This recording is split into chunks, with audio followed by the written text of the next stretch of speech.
Hi, so good evening, everyone. I think it is mostly evening for all of us, except for Aziz, where it's just after 5:30 in the morning. So we're grateful to him for joining us at that hour of the day.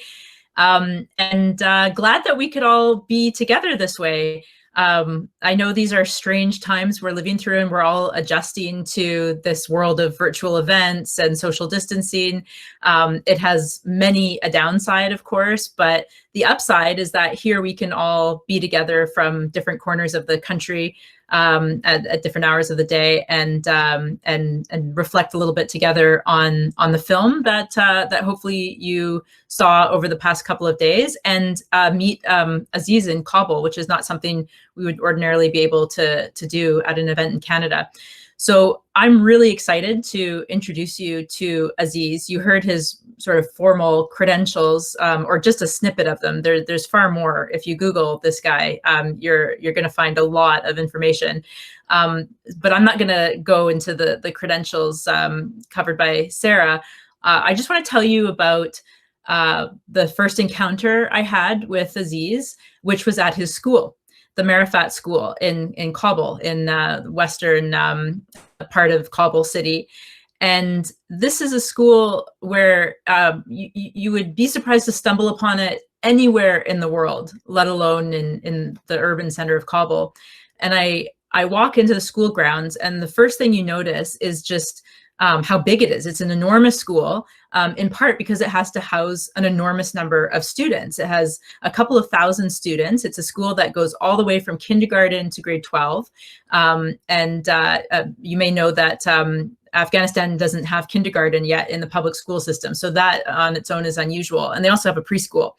They have literacy programs for parents as well, a huge number of vocational training courses. They have all kinds of subjects that I would have loved to have taken when I went to public school, like humanism and civics. And there's these murals around with, people like Rumi, Eastern thinkers, writers, poets, philosophers, and Spinoza on the wall, portrait of the great Dutch thinker Spinoza. And how many Canadian kids would know who he is? But students at Marefat know people like that, and they're able to talk to adults very competently about the ideas of people like that. They have this remarkable confidence, and later you see it come about where these students end up when they graduate. And Aziz can correct me if I'm wrong, but I believe that the Marefat School has a 100% university entrance rate. Every child that goes through Marefat and graduates ends up going through higher education. And the school's been operational long enough now that many of those kids from the early days are in the workforce, and they've become leaders. They've become leaders in their government, in their communities, in their civil society. And you almost wonder when you meet someone like really, really sharp, I think to myself, is this a Marefat kid? And often it will be. So this is a school where learning is exciting, where teaching is innovative, where the programming is vast and creative. And what I remember most about my first walk through the hallways of Marefat School and on the grounds of the school is thinking, I want to be in grade 1 again at this school. I didn't really like school, actually, when I was there. And so it was a strange feeling to think, how wonderful it would be to be a student at this school, how exciting learning seemed to be there.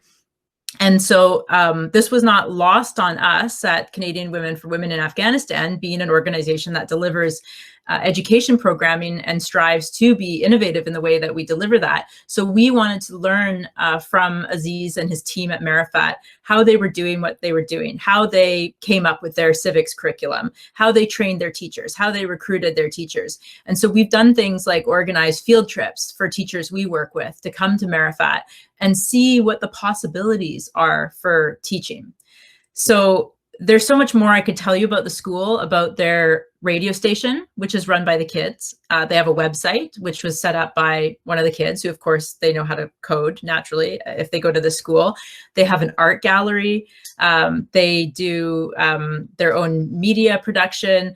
It's just such a diverse, wonderful place. And I better stop myself because I could talk about this place for hours and hours. It's an incredibly inspiring site. And I really actually can't think of any school anywhere in the world that compares to what's happening at this school in a poor neighborhood and in a place where they've done this largely on their own. This is really a community-run school. It doesn't survive from donor grants, and all of that really at the end of the day is attributable to Aziz.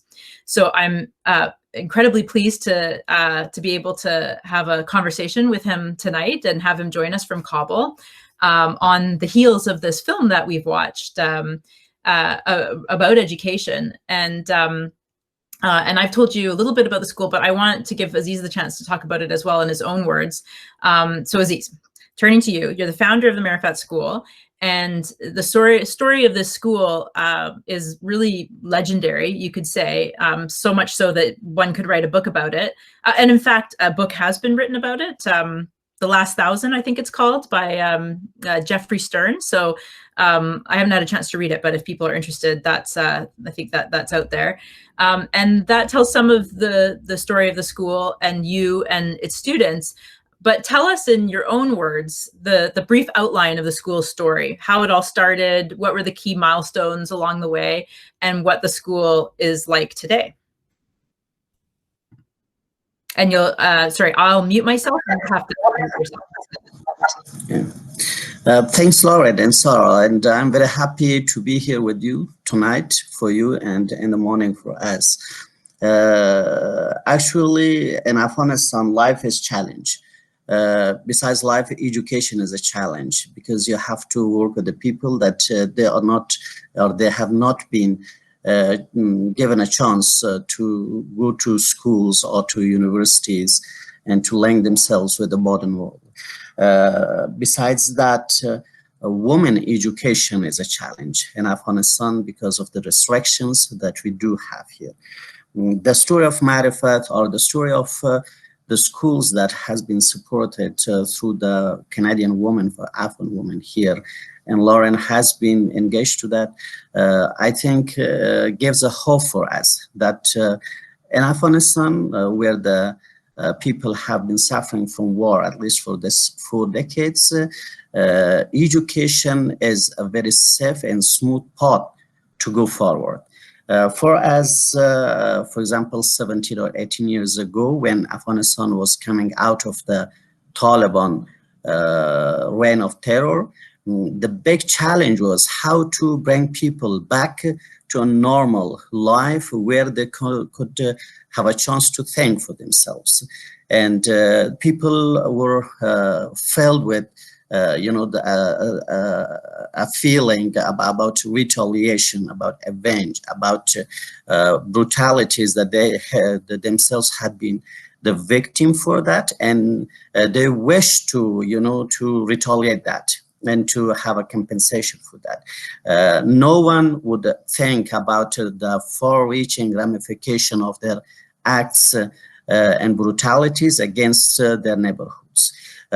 So New Afghanistan for any person had a meaning, but for me, for example, as an educator or the people like me, it was just to usher a new era, a new path, which would link us to the modern world, to the, to a safe world where our kids and children could survive for themselves. Marefat, for this way, I think has a very good experience because it, as Lauryn said, is a community run. We've not been dependent at any, means on the foreign aids.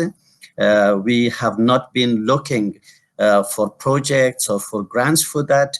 We just started with a very simple definition of using the resources to go to their families and to tell them that if you have, if you're poor, yes, that is okay. But if you have a piece of bread, you can just divide that between your belly and bread.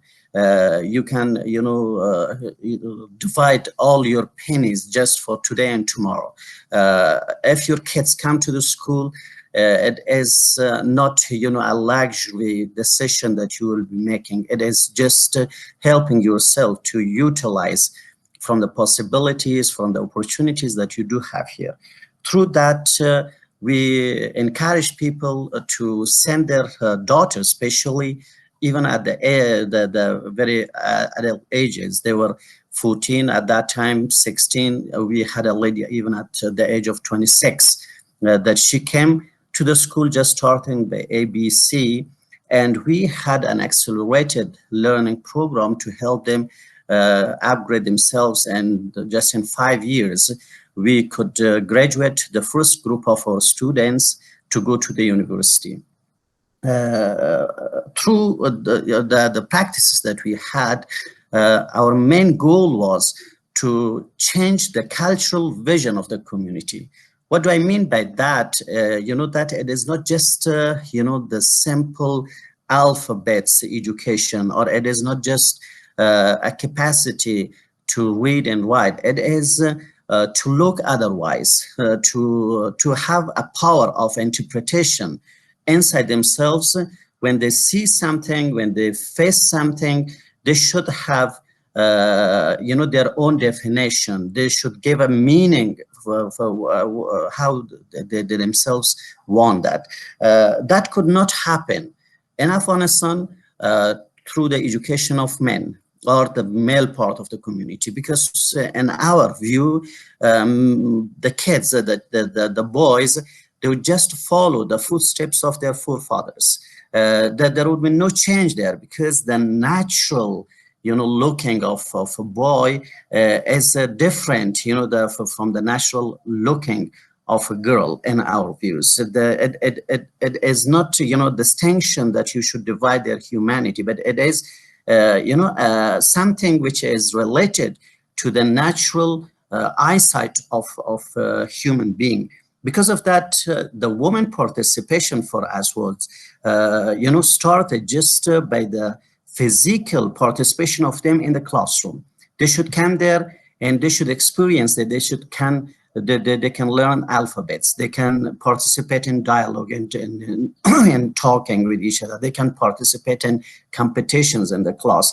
Through that, every day, they would find that there is no distinction, as it is clearly, believed in the community, between boys and girls or between women and men.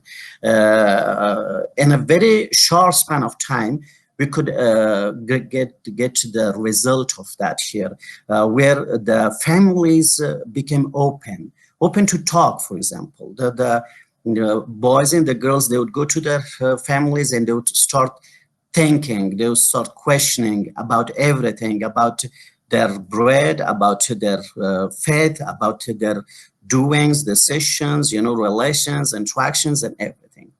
Now, after 17 years, we have graduated around 15 class of our students. They've gone to the universities. Yes, in the beginning that the law of literacy in Afghanistan was a little bit low. We had 100% of university entrance. It is not at the same level now. It has decreased because there are lots of competitions going on, but still Marefat is at the forefront of university entrance rate. Above 92% of our students can enter to the universities. A very big number of students have gone to foreign institutions in different countries. We have around 278 students that they are now abroad. Some of them have reached even to their PhD levels.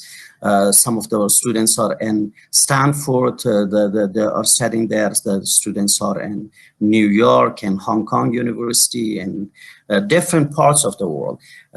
What they have brought back for us is a sense of hope and optimism, which has been shared with their respective families and community about education. Now, no house, I can say, or no family in the neighborhood that we have here, around 2 million people all living here. Nearly most of them are the Hazaras, that they have been persecuted in the history of Afghanistan, and they have had a very tough, life. But now education has become part of the people's life. They are accustomed, with the notion that their kids, even at the age of 6 or 7, whether it is a girl or boy, should go to school. And if there is a question of continuation of education, people do not make a difference, or a preference between boys and girls. They see that which one really is capable and deserving of continuing their education, and they should support that. Here in the school, we had some practices that was supportive to this comprehensive type of education that we had. We had painting here in the school, which for us was a practice that could help the students to be very, exactly looking at what was besides them, and to draw what was as an image in their mind, to illustrate what they wanted, to visualize everything. We had music, which is now around 10 years that has continued, and a very big number of students, they could enhance their talent to come on the stage and to perform and to sing what they wish to be expressed for the people. We had council, students council, that they were practicing leadership, and they were directing everything inside their classrooms and the school and others. We have a parliamentary session that happens twice a year, and the elected representatives of students from grade 1 to grade 12, two people, they participate in there. It goes on mostly for 3 days, and students sit face to face with the teachers and administrators of the school. They talk about anything that they want, and then they get the response for that. For us, it is not just a symbolic act or a fake and mock, practice for democracy or participation. It is a way to educate the students how to interact with each other, a way to even educate the teachers how to respect the voice of their kids, their students in the classroom. We have this adult literacy program, which is now adult literacy high school. It is registered, and the students can come from grade 1 to grade 12.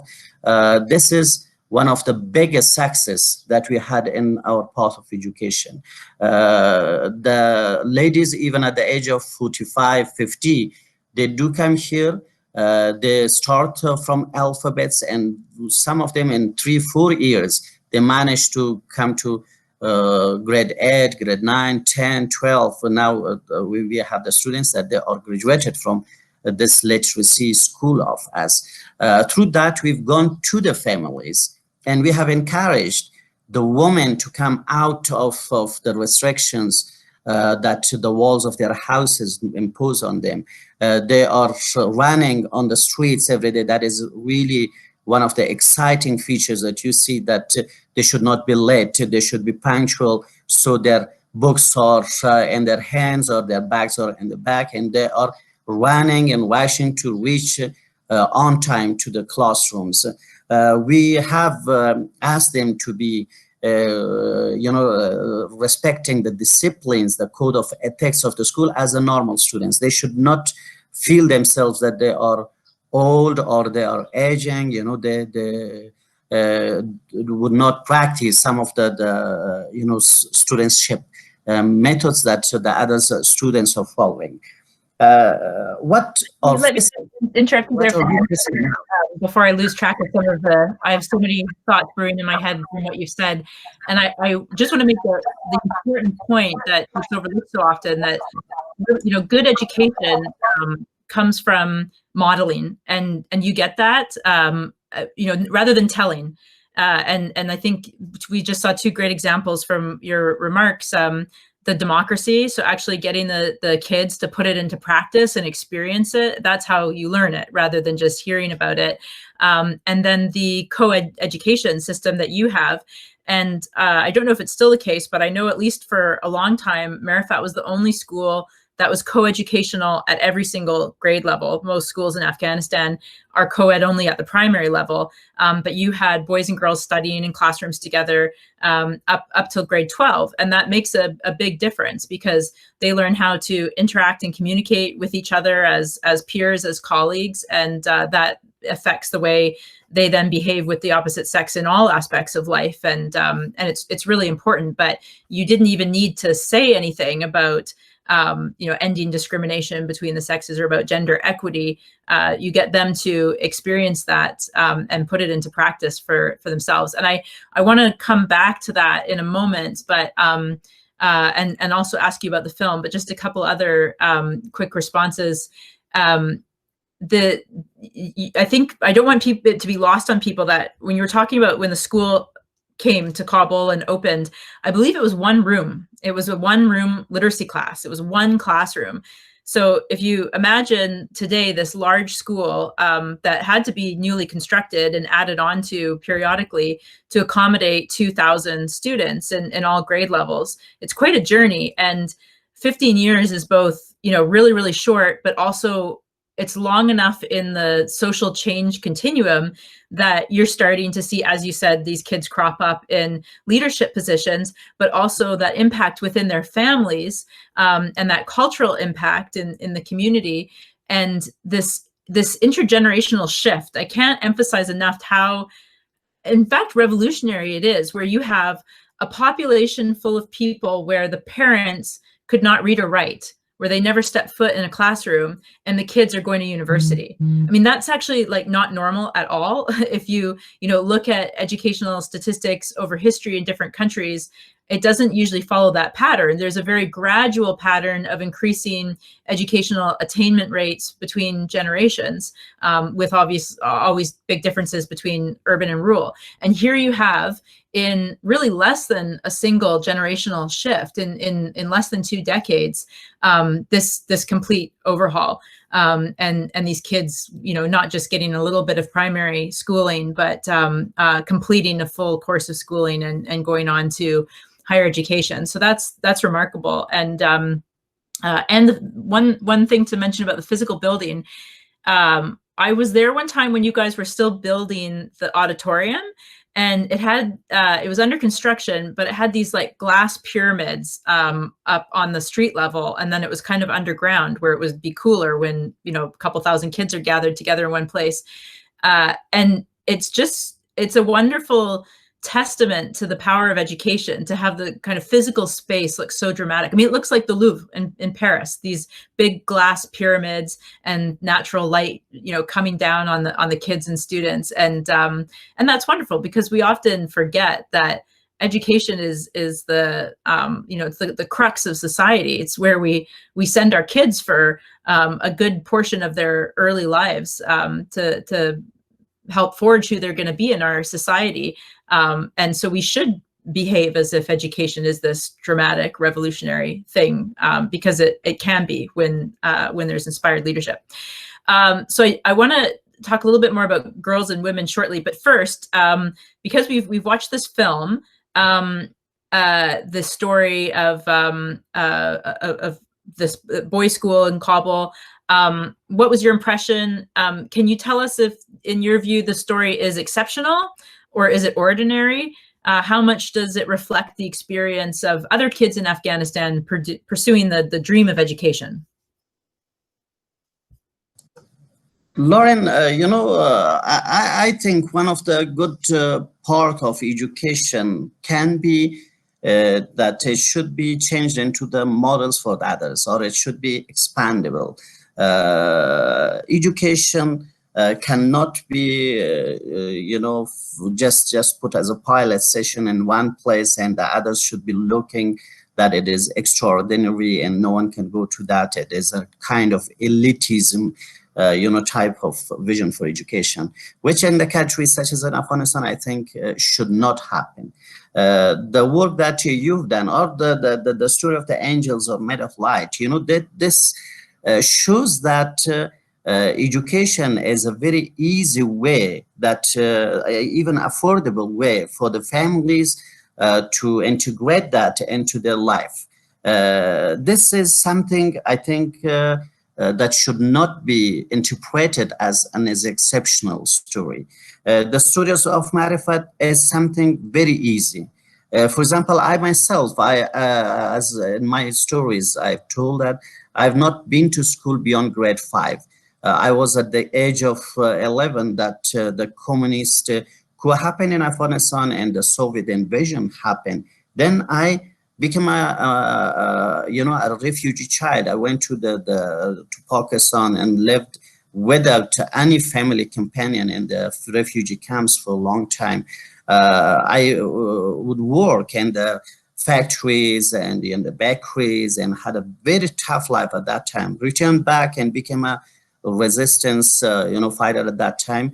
But for me, I became a teacher. Though I was at the age of 16, I became an educator because in the neighborhood that I had or that district, there was no person like me to help people with learning ABC. In 3-4 years, I could establish there in the district that had around 37 families, 37,000 families. It is a very large district in Ghazni district, province of Afghanistan. I could launch 5 schools there. It was in 1986, 1987, 88, 89, that time before the communist regime collapsed in Afghanistan.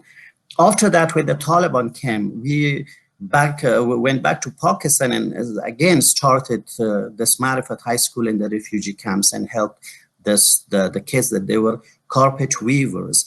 Returned back to Afghanistan and started from that position that you said as a very small and muddy house and with just 37 students and kids.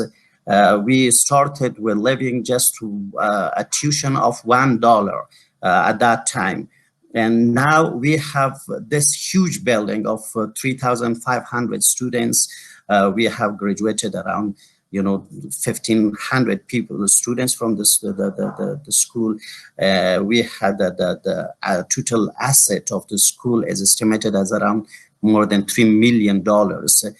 We have more than 210 staff now that are working here.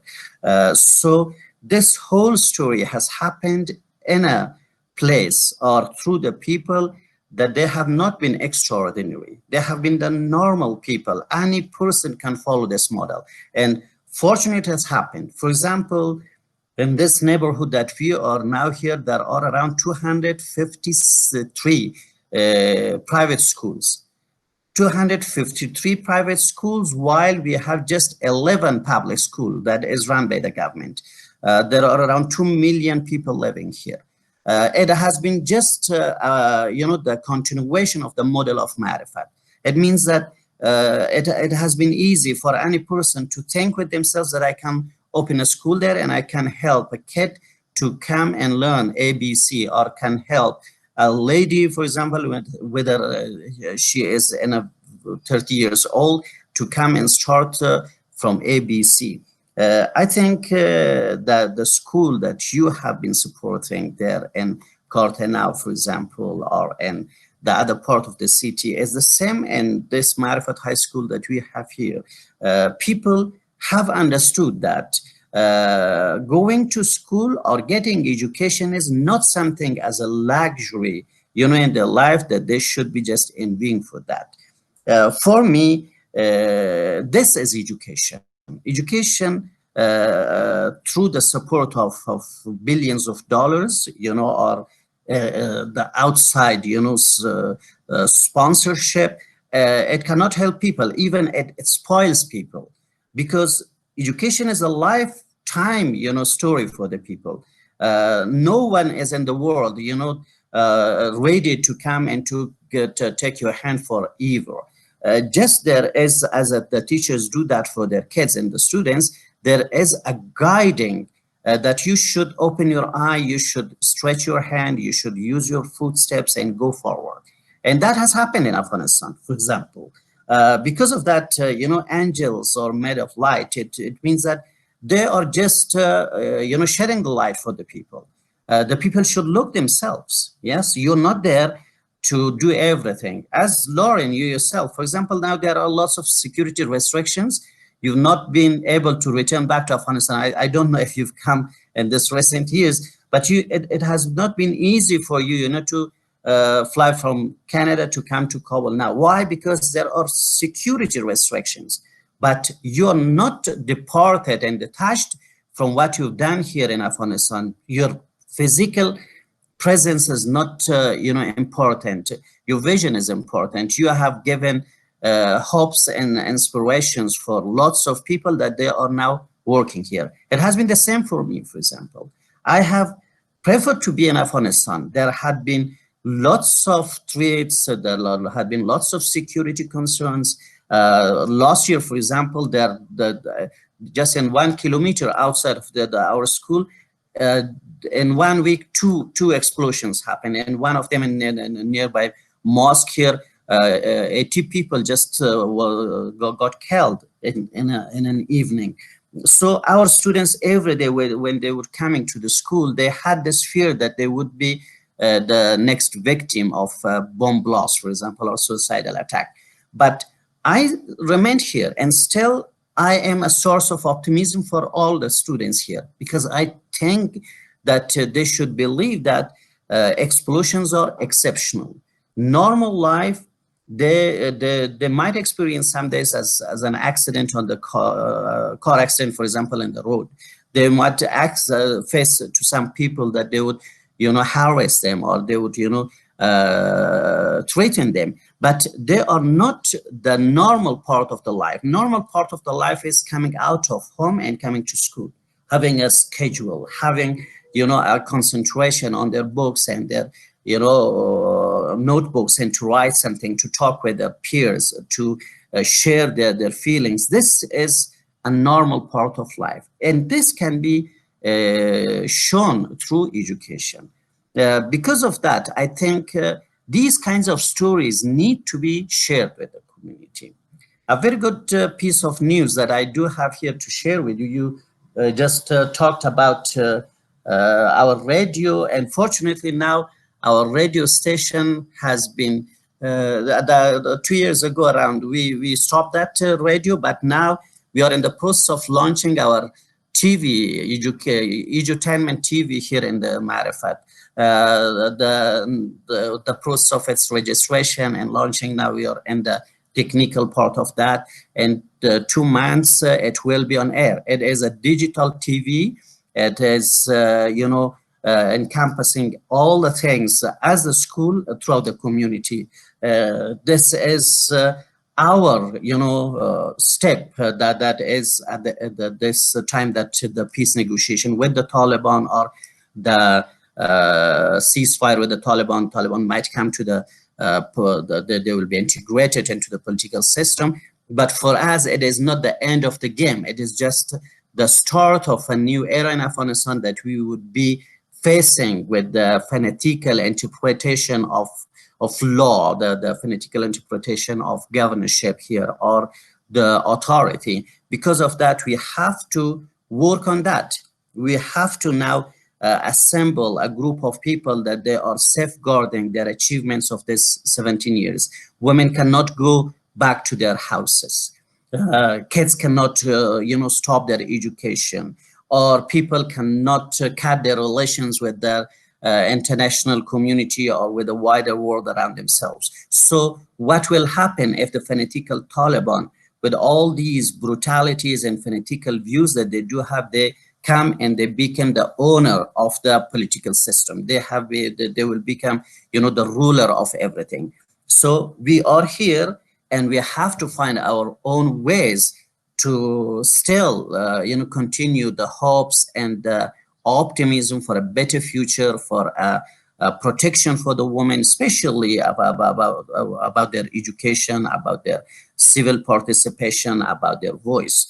So education in Afghanistan has now started, I think, or it has started to show its impact. If we fail in this phase, then our work in the 17 years will be, I think, useless. Yeah, this is, I really like your comments about the normalization of of education, you know, the making that a right. Actually, we're talking about the realization of the human right to education, that making that a steady, stable thing that people can rely on being there day after day. And you know, one of the really amazing things about the story of Afghanistan today that gets missed often, amidst the focus on the Taliban, on the violence, on the war, is that people are continuing that normal life, or striving to have that normal life despite those things going on. Kids going to school, families dreaming about the futures of their children. And, you know, myself too, when I've been in Kabul, I get caught up in that normalization. You have a normal life there. You go to work, you see your friends, you go to the gym, you sort of carry on, and you know that there's danger around, but you carry on and you work towards your goals. I feel the most terrified of what's happening in Afghanistan when I'm here, you know, 10,000 miles away, and you watch the news and you think, gosh, that's a scary place. But it's showing, you know, just a very, just one angle. It's a true part of the story, but it's only part of the story. And I think the more important part of the story is the fact that literally millions of children are in school with this risk hanging over them. You know, and it's not a mild risk. It's literally a matter of life and death, that many kids risk their lives to go to school. Teachers risk their lives to go to school, and yet they go. And that is the most important message for us to take away from this whole thing, especially right now with the negotiations, attempt at negotiations occurring, and all the risks that come with that. It's so tempting to go for short-term expediency because the situation is urgent, and we want to you know, quickly try to preserve the gains. But education is a long-run game. It's something that you simply can't do overnight. You do it over 17 years. It's an investment you make, you know, a seed you plant in year one, and you see the fruition 2 decades down the line. And that's a very hard road to follow in circumstances like this. So, you know, grateful you've been able to squeeze so much in a short time and touch on all these important points. And I know that people have questions too, and they probably have questions about the attempts. I don't say a peace process. I don't think we can call it a peace process yet, but attempts at a peace process that are currently underway in the country, and what you think about that. Maybe more questions about the film, questions about the situation for women and those dangers that hang over their heads. So I think just with the time, I should probably stop my own questions and open it up to others who have questions for you. What do you think, Sarah? Should we move to Q&A, or? I think we had kind of budgeted about an hour and a quarter for the whole session. So I think you guys have another 5 to 7 minutes, and I'll start collecting questions now if people want to insert them in the chat. So yeah, I think you can carry on a few more minutes. Okay, awesome. Yeah, Lauryn, if do you hear me? Yeah. Yes, because the last part of your comments about the peace talks or peace, you know, negotiation with the Taliban, I think it is also very important now to be mentioned here. For me, as an educator, ending the war is the priority at any cost. Please note that at any cost. When I say that, maybe there would be some fear that any cost maybe is that all the women should go back to home. No, it would not happen, because naturally it is not the case. At any cost, I mean political cost for that, you know, even financial cost for that, even giving some authority to the Taliban, and that is why. Because already Taliban in Afghanistan are in control of everything in the places that they are ruling there. They, you know, collected the customs for the people, from the people. They are cutting the highways, and they get anything from the transportations, from the commuters, from the passengers. They could go easily to the villages, and they collect something which is called Oshur, or something, you know, as a religious duty on the people. So the Taliban now have a free hand on the drug transportation and trafficking, on, you know, imposing lots of, you know, we call that fines on the traders, on the businessmen and others. Even they come to the cities such as in Kabul, and they go, their representatives go to shops here and ask the people if they do have the receipts of, you know, the transportation of their goods from the Taliban, or that they have, you know, given the Taliban the duties or not. So Taliban are now in control. They do have lots of opportunities for themselves. They are sponsored by their foreign supporters, but without any responsibility. They do not feel themselves responsible for the education of people, for the health of people, for the road constructions, for the food and nourishment and anything like that. So now this type of environment for the Taliban is something God-given. And now they have this possibility that sometimes summon a group of maybe 20, 25 people to launch an attack, an operation here and there, and to threaten, you know, the government. Because of that, ceasefire for me, or cutting the sound of bullets in Afghanistan, is a priority. It doesn't mean that this is the end. It is the beginning. If that happens in 2 months, I think it's better than 2 years. If that happens in 1 year, it is better than 5 years, because then at least we will gain our time for that. Here in the political system in Afghanistan, we have a corrupt system with corrupt people inside that.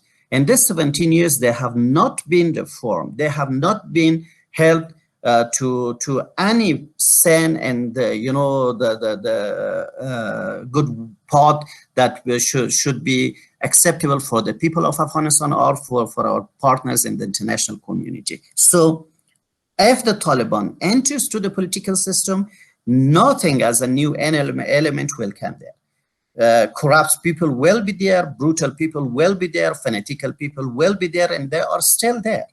But what happens, at least environment will be free of violence, or at least there would be no gun. Then there will be a chance for the people to communicate with each other. For us, it will be a chance to think, you know, for a long-term process for our activities. Maybe it will be a little bit, you know, slow in our activities, in our voicing, in our messaging, but it is much safer than now. For me now, the role of the international community, as yesterday I had a talk with a friend in the US Embassy, I said that is not to stop this peace process in Afghanistan or to threaten the Taliban and others. No, for me, it is a question how to safeguard and protect all the achievements that we collectively had in the 17 years, and that has now spread all over the country. For me, for example, that is the schools. The schools should be opened, and that I think the Taliban cannot stop that. Women participation in every sphere of life, you know, should be protected, and we should not let that only the women themselves, that they should be safeguarding themselves. No, we should support them. If we do that, Taliban will be in the margins of this issue. We should support the freedom of press, freedom of expressions here. We should at least continue this democratic practices by the name of elections and, you know, and the rotations of power or accountability for our political stakeholders and others. These are very basic, you know, norms that I think is not costly and expensive for the international community and for the Afghan people. Then it comes to the role of education or educators such as we do have. We should continue our work. We should not stop that, because we have not been violating any norms so far. In Marefat High School, I've not been touching any negative point in the everyday life of people. I've not been going to behind the retrogressive people or fanatical people to criticize them that they should not go to the mosque or they should not propagate this or that, because that is something that they do that, and they have been doing that for centuries. For me, what is important is to show a new, model of education for the people as well. They should come to school and they should start learning by ABC. They should open the book. They should talk to each other. This is something that will continue. I'm sure that Afghanistan will be facing, especially the women in Afghanistan, will be facing pressures because they have been now freely, commuting around. They have been doing something, but they have not been organized. They do not have any institutional support for their rights. They do not have any institutional protection for their works and activities outside of their houses. That means that they will be facing some, pressures afterwards. But it doesn't mean that they will be broken. They will be completely defeated because in terms of numbers, now we do not have hundreds of women. We do not have even thousands of women. We have millions of women that is widely spread in the families. So there might not be, very strong figures by the name of champion of women, but we have millions of women in the faces of students, in the school, and the students in the universities, activists on the streets and the markets and everything around. This is the same with the civil society activists. We do not have a political party to represent the civil society in Afghanistan, but we have millions of people inside the families that they are respecting their own rights, individual rights, individual achievements. And that is not something that could be seen, for example, and even expected 30 years back when the Taliban had their role. This was just, my vision to, share my optimism with you as well. It doesn't mean that Afghanistan that doesn't need the support of the international community or should be completely forgotten. No, still we need that because that is a joint, achievement that we did have. But the part of, the job that is for the Afghan people, it will be heavier, I think. It will be more serious that we are now preparing ourselves for that. Okay, we could obviously go on with it. It's so fascinating and just really inspiring, everything that you're sharing, Aziz. And I think we could all sit here for hours and kind of just, you're really lighting a fire in our bellies, I think, to continue on with the work that we're doing. However, I know that people are very anxious to kind of direct questions to you. So I think I'll ask us to pause there, and I'm going to open the floor to a few of the questions. Jill, did you want me to read out your question? Jill, who's one of our members, are you there, Jill? Yes, you can read it though, please. Okay, Jill is asking what the impact of COVID currently has been on schooling generally in Afghanistan, and I guess particularly on the Marefat School. COVID-19, I think, put a restriction for more than 5 months, and the schools were closed. Just next week, we have gotten an official decree from the Ministry of Education that the private schools, after that, the public schools will be open. Still, there is a fear that, the pandemic will be still existing and the people will have some, concerns about that. But at least now more than 90% of life has become normal here. But this 5 months was really tough for the students, for the schools, especially it was, at the time of the schools should be open. In Afghanistan, schools start from March. So it was just at the time that the students should go to the school or could go to the school, and now they have been forbidden for that. Economically, it was very, in terms of economic, it was really very tough for the teachers. Most of them had nothing, to go on with that.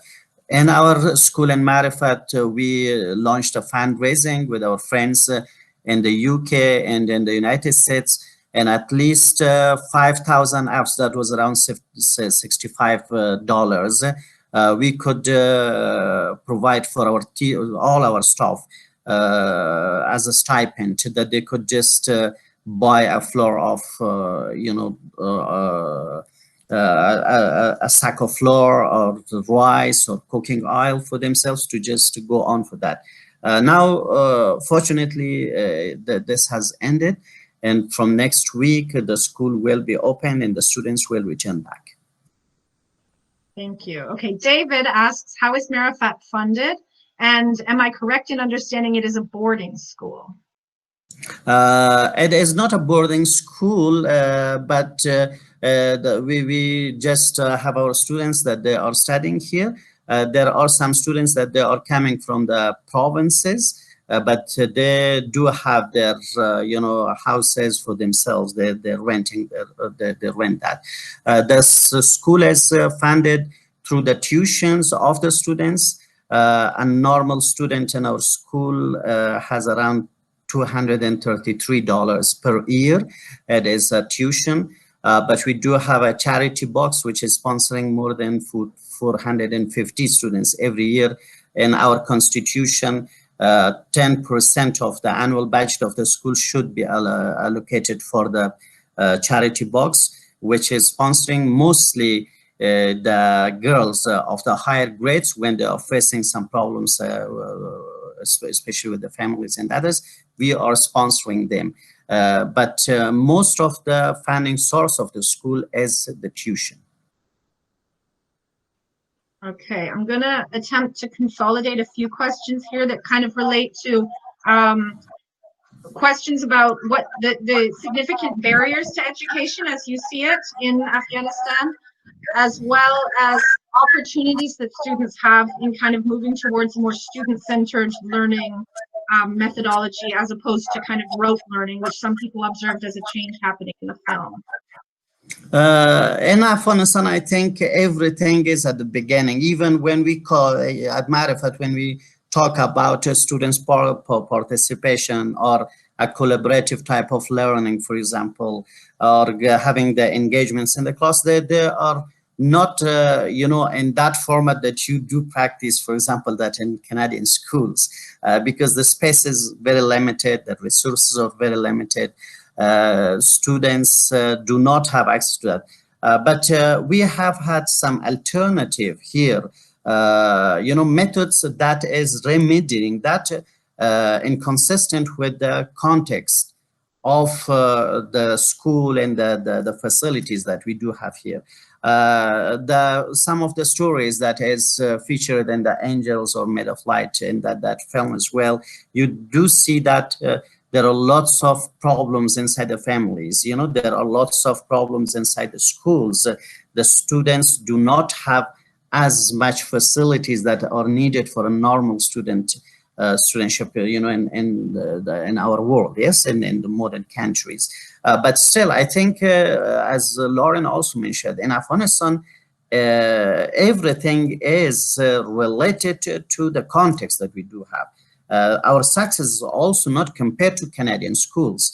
Our success is related to what we did have here in Afghanistan. And I think that can follow. These days, the Ministry of Education in Afghanistan, they're facing with a very tough challenge of reforming the syllabus of the school. They have been doing that for maybe in 10 years, especially in this recent 2 years. The Ministry of Education had a very big attempt and spent lots of dollars on the reform of the textbooks, on the syllabus of the school and others. But still, they are facing with restrictions from the fanatical groups, from some people that they are corrupt in the ministries. They are stopping that, and still they have not gone forward. And that normally affects the schools as well, because we are obliged to follow all the textbooks of the school and the syllabus of the school, of the Ministry of Education, sorry, and we have to follow their rules and regulations. And that is a restriction. That is something that we are really worried about. Okay, Liz asks, What methods have been very successful to encourage progress in education at your school? And were the students involved in the design of the school environment? One very important point, I think, is that students should feel the school as their own house and their own family, environment. For as it has been attempted to make a comparison for the students between the school and their commutes, for example, on the lanes and the streets and their houses, to show that school is better for that because it is a joyful environment for them, and they can find their friends, they can have some mixed practices here, they can talk, express their views and others. Through that, it has been an encouraging method to keep the students here in the school. Even on Fridays, most of our students, they do return back here to school, and they are taking part, and for example, in the cleaning of their classrooms and others, or some paintings. When the music part, especially, the students do come here and they practice on the Fridays as well, that is holidays. This is, I think, compared to what they do have in their houses. But the other part which has been very supportive to our program is the adult literacy school, because through that, the mothers and the adults of the families would come here in the school, and there will be a collaboration and a type of shared understanding about the environment of school between the mothers and their kids. So there is not a detachment. The mothers are not unfamiliar of what is going on in the school. This has been also helpful.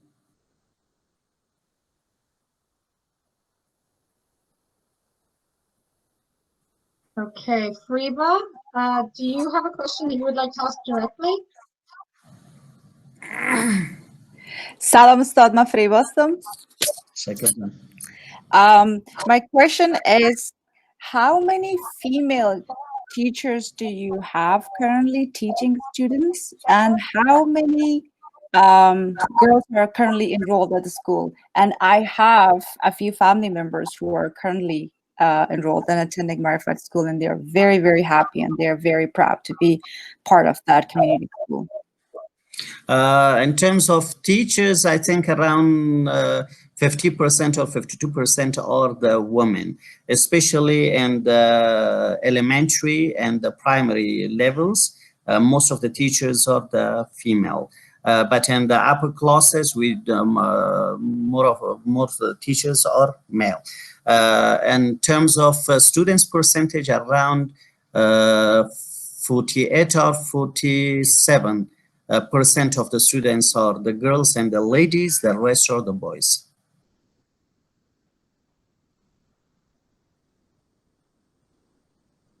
Okay, do we have any final questions? We have time for maybe one more, if anybody has anything pressing.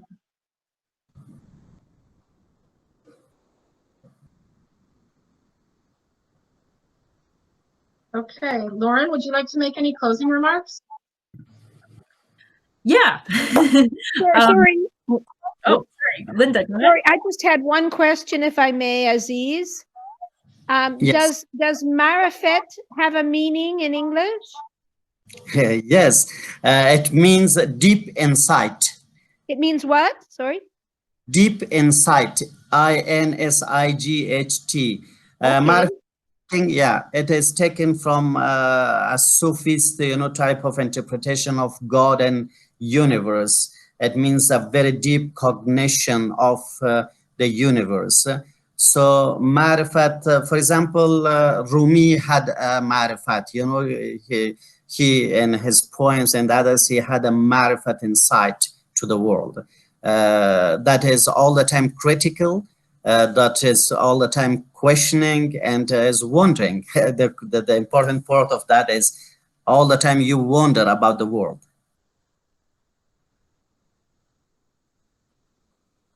That's beautiful. I'm glad you asked that, Linda. Okay, Lauryn, over to you.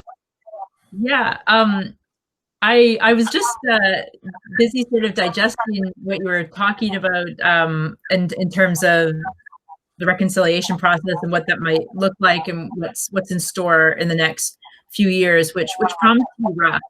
But as you mentioned, you're an optimist, and I know you to be an optimist. And I think it's great we've been able to hear from an optimist these days, both I think in people's own lives anywhere in the world that they are, people are experiencing adversity that they didn't expect, and challenges, but certainly in Afghanistan, in the close to 2 decades that I've been following the country, this period right now is really, it's hard to imagine being at more rock bottom. It's very discouraging. We never thought the violence could get worse than it was the previous year, and yet it did.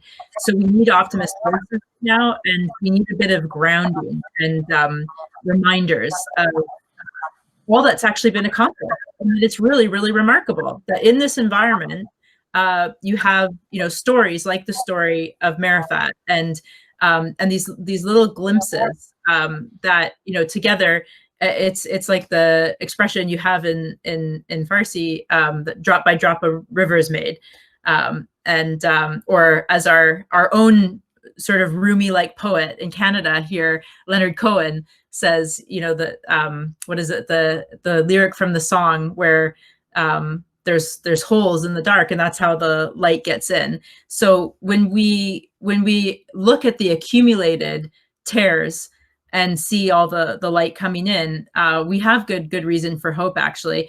And what I understood you're saying is essentially the Taliban will just have to get with it, and they'll have to eventually be absorbed into a society that has changed despite their own desires, and that right now they're sort of on the outside in the role of spoilers, but if they're contained and they sort of join into these processes, that's preferable.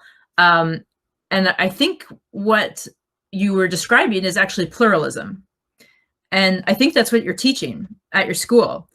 And in the world we're living in now, today, and this is applicable everywhere, certainly not only in Afghanistan, we need educations that have the purpose of pluralism. And we need to embrace diversity, and the greatest diversity of all is diversity of viewpoint, opinion, expression, ideas, and to have that free exchange of ideas. And in such environments, bad ideas usually get beat down, and good ideas rise to the top if they get that space to be debated openly. And so your school, as a place that teaches critical thinking and humanism and civics, and gives kids the chance to put that into practice and experience it, those kids they are citizens of the country now, and they will be the future citizens and power brokers and leaders. So that really matters.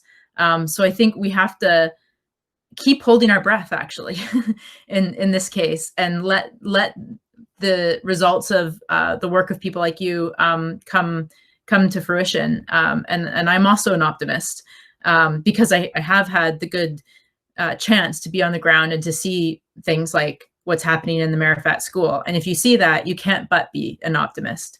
So thank you for sharing some of your optimism with us tonight, and your great insights on so many things, on education, on the struggle for gender equality in Afghanistan, on the future of the country. I know that there was just so many threads that we all wanted to jump on, and we could talk all night, but we're very grateful for your time this morning in Kabul, and for the work you do.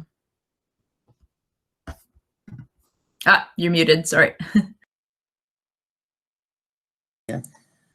Thank you, Lauryn, Sarah, and all friends. I'm very happy to see Parwani as well.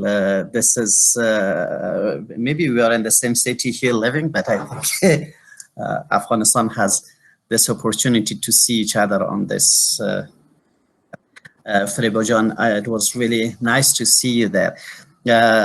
For me, Afghanistan needs, this type of interaction between the people that they are sharing their vision for a better world, because this is the meaning of our life. Individually, we can survive for 10 years, for 80 years, for 100 years. But that is, I think, not the meaning of the life of the human being. the other people that they have created this facility around us by the name of civil society or civilization, they have been just looking about the linkages that is bringing individuals to each other. And I'm very happy that today we could experience that. If this kinds of interactions between us happens even after each 3 months or even each year, then we will be following and tracking each other.